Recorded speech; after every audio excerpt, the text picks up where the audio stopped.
Vous connaissez sûrement ce petit bouton rose. Même si vous ne l'avez jamais utilisé, quelqu'un dans votre entourage l'a sûrement déjà fait beaucoup trop souvent. Ces solutions aujourd'hui, elles sont partout, à la caisse d'un grand magasin, sur votre appli de commande de repas ou pour acheter une nouvelle paire de baskets. Aujourd'hui, il est même possible d'acheter un t-shirt Shein à moins de 10 € et de le payer en 3 ou 4 fois. On parle de paiement fractionné de 2 ou 3 € par mois. Alors ça vous fait peut-être sourire, mais ce t-shirt à crédit, c'est le symbole d'un des plus gros hold-up financiers de notre génération, le BNPL, ou Buy Now, Pay Later. En français, achetez maintenant, payez plus tard.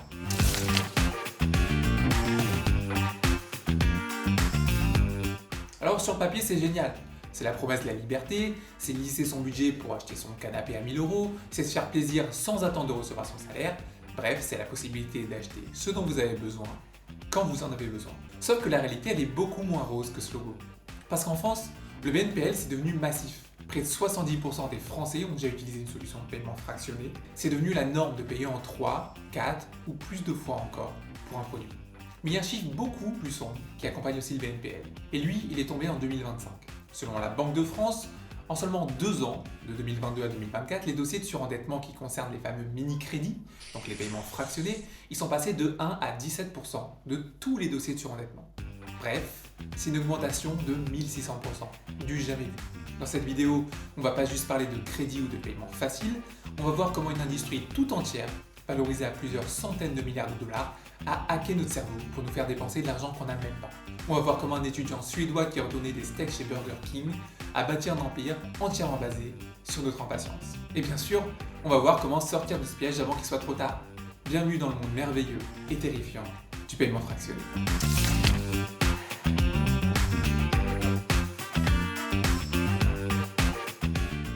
Pour comprendre ce piège, il faut rencontrer celui qui l'a posé.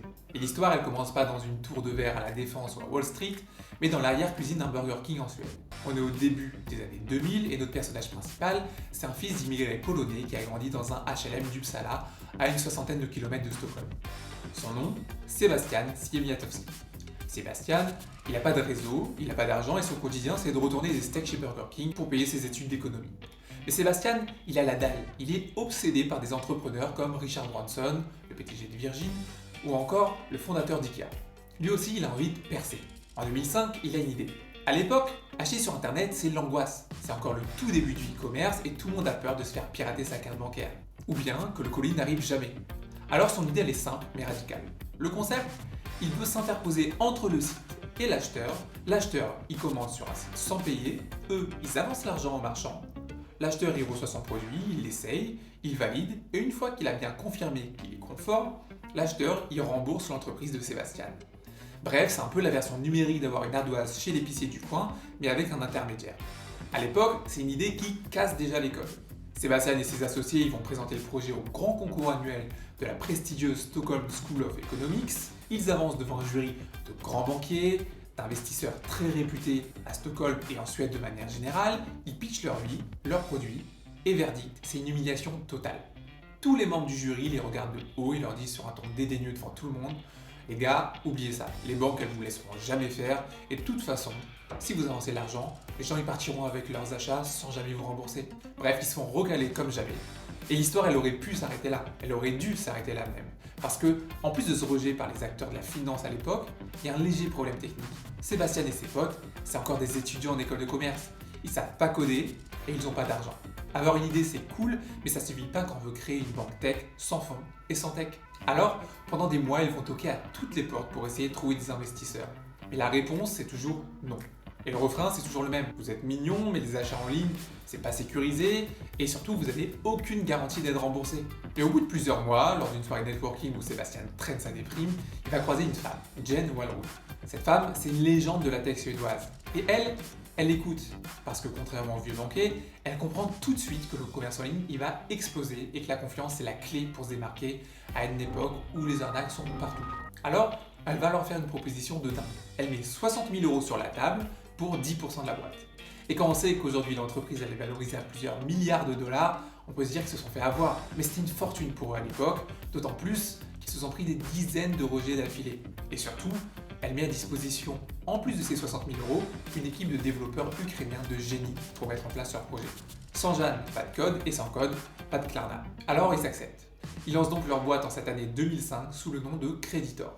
Alors les premières années, c'est gris, c'est triste, ça ressemble à une agence de recouvrement ou un cabinet comptable, mais le but c'est de rassurer, d'avoir l'air sérieux, parce qu'on parle de finance en ligne au début des années 2000. Et à cette période-là, il faut montrer qu'on est digne de confiance si on veut sortir du lot. Et même si c'est moche, ça marche plutôt bien dans les pays nordiques, même si ça reste un outil financier un peu chiant. Bref, ça marche, mais c'est pas sexy. Le vrai coup de génie, le moment où ils passent d'une boîte de facturation à un dealer de dopamine, c'est en 2017, lors de leur rebranding. Quand Internet il est bien démocratisé et que tout le monde achète en ligne en quelques clics. Parce que Sébastien il comprend un truc fondamental. Les millennials, la génération Z, ils détestent les banques, notamment à cause de la crise de 2008, mais de manière générale ils ont peur des cartes de crédit, des taux d'intérêt, des banquiers en cravate, ils sont pas éduqués financièrement pour comprendre le jargon des crédits des banques qui est barbant. Alors Creditor, il décide simplement de ne plus ressembler à une banque. Adieu Creditor, bonjour Klarna. Adieu le bleu triste, bonjour le rose pétant.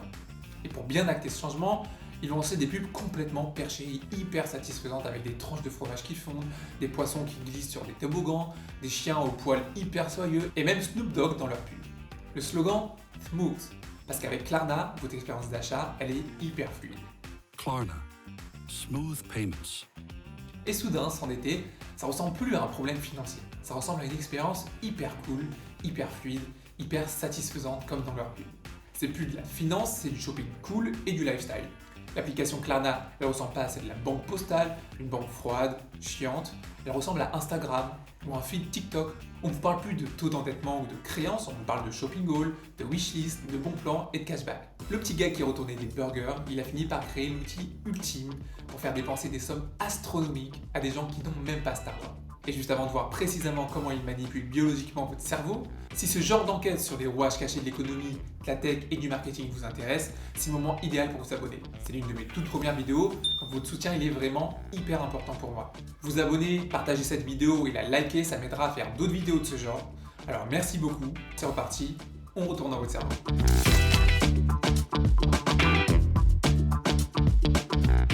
Et alors, pourquoi le BNPL il marche aussi fort? Pourquoi est-ce que 70% d'entre nous ont déjà craqué pour acheter un paiement fractionné? Eh ben, c'est pas parce qu'on est nul en maths, c'est pas parce qu'on se laisse influencer par n'importe quoi. C'est parce que ces applications, elles sont littéralement conçues pour hacker notre biologie. Ok, pour mieux comprendre, il faut qu'on parle d'un concept fascinant en neuroéconomie, la douleur de payer ou pain of paying. En 2007, des chercheurs du MIT ont utilisé des IRM fonctionnels pour observer ce qui se passe dans le cerveau de certains sujets lorsqu'ils s'achètent quelque chose en cash. Et pour tous les sujets, ils ont découvert que le fait de payer en cash, quand vous voyez l'argent sortir de votre portefeuille, ça active une zone bien précise de votre cerveau, l'insula. L'insula, c'est la région du cerveau qui est associée à la douleur physique, au dégoût et à la détresse sociale. Payer, biologiquement, ça fait mal. Et cette activation, elle agit comme un signal d'alarme qui nous indique qu'on est en train de perdre des ressources, de l'argent en l'occurrence, et qui freine donc cette impulsion d'achat. C'est ce qu'on appelle la douleur de payer. Et c'est là que se trouve le génie maléfique du BNPL. Parce que payer à crédit, payer en plusieurs fois ou tout simplement devoir payer plus tard, ça agit comme un anesthésiant. Ça contourne ce mécanisme de défense naturel en séparant le plaisir de la consommation qui lui est immédiat du moment de paiement qui est soit différé, soit fractionné en des petites sommes. En gros, le paiement fractionné, ça réduit l'activation de l'insula, ça réduit la douleur du paiement, mais en plus, au contraire, il va maintenir, voire même amplifier l'activation du striatum, la zone du cerveau qui, elle, libère la dopamine, la fameuse molécule du plaisir. Parce que vous faites l'acquisition de quelque chose de nouveau tout simplement. Vous avez donc le plaisir du gain sans la douleur du coût. C'est le cocktail parfait pour la surconsommation. Et c'est pas fini, parce que ça s'appuie aussi sur un autre biais cognitif, le biais du présent. Notre cerveau il est câblé pour survaloriser le plaisir immédiat et sous-estimer les problèmes futurs. 400 € à payer maintenant? Non, c'est beaucoup trop, je peux pas. 4 fois 100 € qui seront payés dans plusieurs mois, ça va, je suis large. Mathématiquement, c'est exactement la même somme. Psychologiquement, c'est le jour et la nuit. C'est une illusion d'optique budgétaire. Dans vos têtes, vous n'avez pas perdu cet argent, vous avez juste étalé la douleur assez finement pour ne plus la sentir.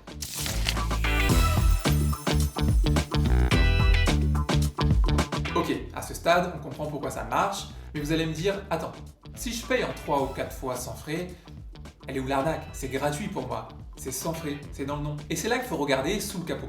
Parce que ces boîtes, c'est pas des ONG. Klarna, Alma, PayPal, c'est des machines à cash. Mais alors, comment est-ce qu'ils gagnent leur vie? De 3 manières différentes. La première et la plus grosse, c'est la commission que va payer le commerçant pour pouvoir proposer le paiement en plusieurs fois. Ça, c'est la base. Quand vous achetez un truc avec Klarna, le magasin, que ce soit Nike, Sephora, Shein ou l'épicier du coin, il va payer une commission à Klarna. Souvent, c'est entre 3 et 6% du prix de la vente. C'est gigantesque. Pour vous donner un ordre d'idée, un paiement par carte Visa classique, ça coûte entre 1 et 2% aux commerçants, parfois quelques centimes de frais fixes en plus. C'est pour ça que certains magasins n'acceptent pas la carte sous 5 ou 10 euros. Mais alors, pourquoi est-ce que les commerçants ils acceptent de payer autant? Parce que vous dépensez plus tout simplement. Toutes les études récentes, elles montrent que le panier moyen, il augmente de 20 à 60% avec le paiement fractionné. Alors le commerçant, il est clairement prêt à payer cette petite taxe parce qu'il sait que vous allez craquer pour le modèle supérieur ou des produits en plus. Il sait qu'il sera gagnant dans l'affaire. La deuxième source de revenus de Klarna, ce sont les pénalités de retard. Et c'est là que le gratuit, il peut devenir très cher. Et c'est pour ça que je vous ai dit que c'était clairement pas une ONG. Parce que si votre carte, elle passe pas au moment du prélèvement mensuel, que ce soit parce que vous avez changé de carte, parce que vous n'avez pas encore reçu votre salaire, ou parce que vous êtes à découvert à cause d'autres paiements fractionnés qui sont tombés plus tôt dans le mois. Et là, vous allez avoir des frais de retard. Ce sont souvent juste quelques euros, mais si vous cumulez plusieurs retards pour plusieurs produits différents, ça peut vite représenter une somme assez importante. En 2024, environ 16% de tous les revenus de Klarna provenaient uniquement de ces frais de retard. C'est énormissime. On parle de près de 450 millions de dollars qui proviennent uniquement de pénalités de retard. Alors évidemment, ils vous diront que c'est pas leur but de toucher de l'argent sur ces retards, que pour eux, dans un monde parfait, tout le monde paye à temps. Mais un business model qui dépend à 16% du fait que ses clients ils échouent à payer, c'est problématique, mais c'est surtout volontaire. C'est un système qui profite de la précarité de ses utilisateurs, ou bien de leur mauvaise organisation financière, qu'il a lui-même cautionné en permettant de cumuler des dizaines de paiements fractionnés à des personnes qui ne peuvent même pas se permettre de rembourser le précédent. C'est quoi cette banque-là? Donc vous piégez les gens comme ça. C'est moi, je vous ai dit de mettre la banque-là à ma disposition. Vous savez comment j'adore payer, j'adore les luxes, j'adore les vêtements, j'adore tout. Là, je leur dois 8 000 euros. Et pour finir, leur dernière source de revenus qui est assez récente, ce sont vos données, tout simplement.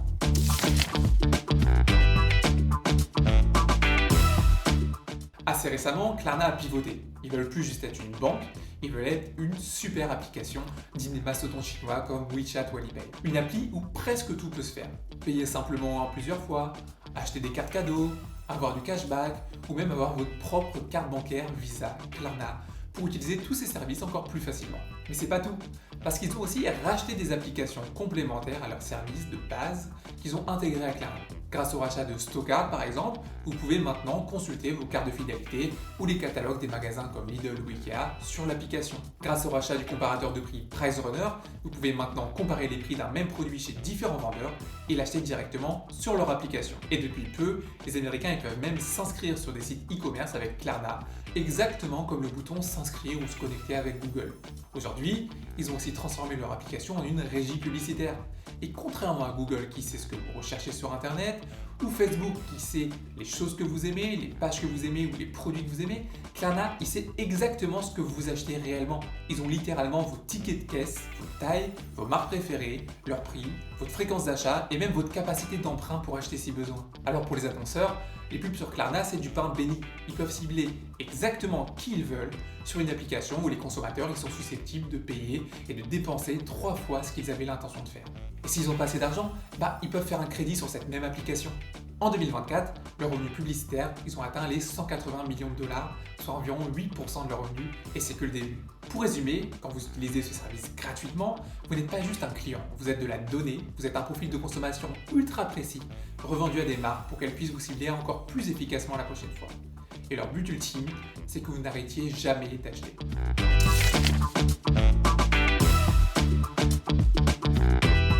Alors, tant que ça roule, tant que tout est smooth, tout va bien. Le système il est fluide, pour vous c'est utile, vous achetez ce dont vous avez besoin en remboursant petit à petit, ok, très bien.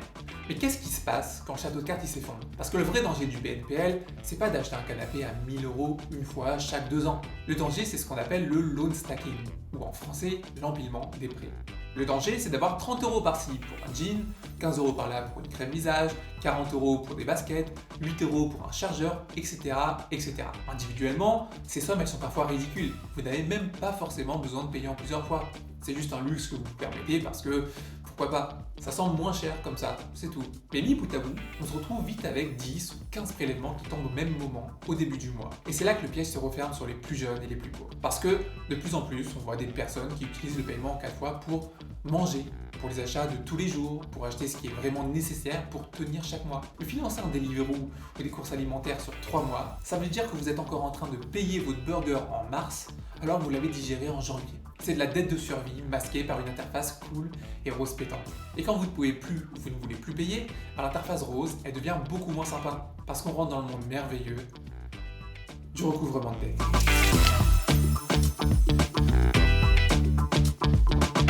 Alors pour des petites sommes, moins de 50 € par exemple, qui vont pas vous envoyer au tribunal tout de suite, mais ils vont utiliser le harcèlement psychologique, des SMS chaque jour, des mails menaçants, des appels automatiques, et parfois même, quand vous ne répondez vraiment pas, ils vont tout simplement revendre votre dette à des agences de recouvrement spécialisées là-dedans. Combien vous devez à Klarna, les filles? Personnellement, je leur dois 46 €. Ça fait 4 mois et ils arrêtent pas de me harceler pour 46 fucking euros. Genre, ils ont mis un huissier à mes trousses pour me réclamer 46 € en fait, que je compte même pas rembourser. Sur TikTok, j'ai vu passer des dizaines de commentaires et des publications de personnes qui disent devoir des centaines, voire des milliers d'euros à Klarna et qu'il suffit tout simplement de ne pas répondre pour pas avoir à rembourser. Parce qu'au bout de 2 ans, votre dette, elle est foreclose. Si vous ne savez pas ce que ça veut dire, la forclusion, c'est tout simplement la date de péremption de leur droit de vous poursuivre lorsque vous avez des dettes envers eux. Concrètement, si la personne ou l'organisme à qui vous devez de l'argent, elle n'a pas lancé de procédure judiciaire pour récupérer cette somme dans les 2 ans qui suivent la première échéance non payée, ils peuvent plus saisir la justice. La dette, elle existe toujours moralement, mais légalement, elle est éteinte. Ils n'ont plus le droit d'aller au tribunal contre vous et leur rappel, à partir de cette date, c'est considéré comme du harcèlement. Le truc, c'est que si vous pensez qu'il suffit d'attendre 2 ans pour avoir gagné 1000 € que vous n'aurez plus à rembourser, je préfère briser vos rêves maintenant, mais ça n'arrivera pas. Et malheureusement, une bonne partie des jeunes sont convaincus qu'en répondant pas au rappel, ils seraient tirés d'affaire. Parce qu'ils ont vu ça sur TikTok. Et je suis sûr que certains d'entre vous avaient déjà imaginé ça. Ou vous connaissez quelqu'un qui pensait le faire. Klarna et compagnie, s'ils voient au bout de quelques mois que vous répondez pas et que vous remboursez pas, et comme je vous l'ai dit, soit ils vont saisir la justice eux-mêmes, soit ils revendent vos dettes à des agences de recouvrement externes dont c'est le seul métier. Ils ont littéralement payé pour avoir le droit de récupérer cet argent chez vous. Alors croyez-moi, ces agences, elles seront beaucoup moins polies qu'il y a de Klarna. Et elles vont tenter des actions en justice, donc adieu l'espoir de forclusion. Et un huissier viendra bientôt toquer à votre porte. Ces comptes TikTok, il risque juste de vous diriger vers le fichage au FICP, à la suite d'un dépôt de dossier de surendettement. Le FICP, c'est le fichier national des incidents de remboursement de crédit aux particuliers. Ça veut dire qu'en plus de toujours devoir rembourser cet argent, vous ne pourrez plus faire le moins de crédit pendant 5 ans. Même pour une urgence santé, pour un besoin de voiture pour aller au travail, pour financer une reconversion ou pour un achat immobilier.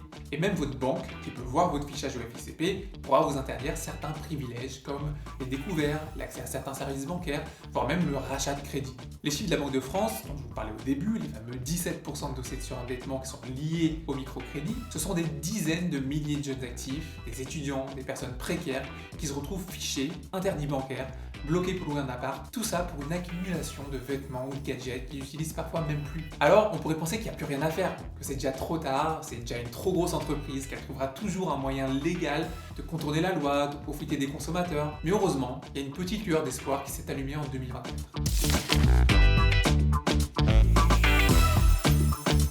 Les régulateurs européens ils se sont enfin réveillés avec une nouvelle loi européenne et qui sera en vigueur d'ici quelques mois. À partir de novembre 2026, l'exception qui permettait au microcrédit de moins de 200 € ou de moins de 3 mois de passer sous le radar, c'est terminé. Désormais, pour le moins de paiement fractionné, même pour 20 balles payées sur 2 ans, le prêteur il aura l'obligation de vérifier votre solvabilité. En France, ça veut dire qu'ils vont interroger le fameux fichier FICP et vérifier qu'on a l'argent pour rembourser cette somme. Bref, qu'on a une situation stable qui nous permettra de payer, tout simplement. Cette mesure, elle a le mérite de remettre un petit peu de friction dans le processus d'achat en plusieurs fois et ce sera moins fluide, moins smooth. Beaucoup de gens vont certainement se voir refuser les paiements et honnêtement, c'est une très bonne nouvelle parce que c'est une barrière de sécurité qui avait été contournée et qu'on remet en place, ni plus ni moins. Et en attendant la fin de l'année 2026, c'est à vous de vous protéger. Alors comme promis, je vous donne mes 3 règles d'or pour ne pas tomber dans le panneau.